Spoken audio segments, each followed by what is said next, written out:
আমরা যখন সুখ ও স্বাধীনতার মর্যাদা দিতে পারি না, তখনই সুখ ও স্বাধীনতা অযোগ্য হয়ে পড়ি আমরা।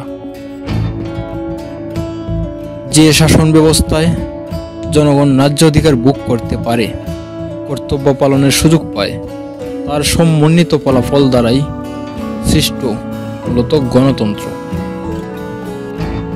যে ভবিষ্যতে কাদার বয়ে বর্তমানে হাসতে জানে না, সে জীবনটাকে উপভোগী করতে পারে না।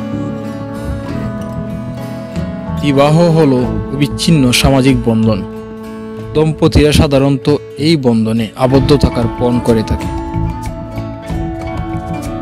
সমাজবিজ্ঞান এমন এক শাস্ত্র যা সমাজের আগাগোড়া নিখুঁতভাবে বিচার বিশ্লেষণ করে থাকে।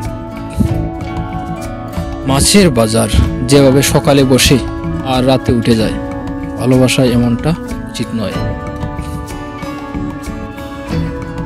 অযৌক্তিক সবকিছুই কালের আবর্তনে চাপা পড়ে যায়, টিকে থাকতে পারে না, বিদায় বিলুপ্তির দিকে ধাবিত হয়। আবার যৌক্তিক কোনো কিছুকে রক্ষা করে রাখতে হয়। অপর ধর্মকে শ্রদ্ধা করলে আপন ধর্মকে মর্যাদা দানের সুখ লাভ করা যায়। দলের নেতা যদি দুর্বল হয়, সেই দলের সদস্যরা গভীর জলের মাছ হয়ে ওঠে।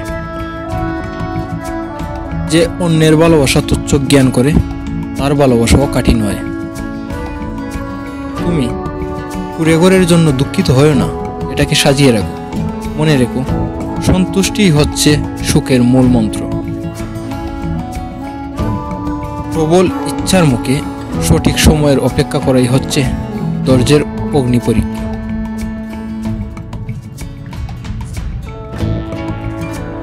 তুমি সহজ, এটা তোমার দুর্বলতা নয়। তুমি ধোঁকাবাজ, এটাই তোমার দুর্বলতা।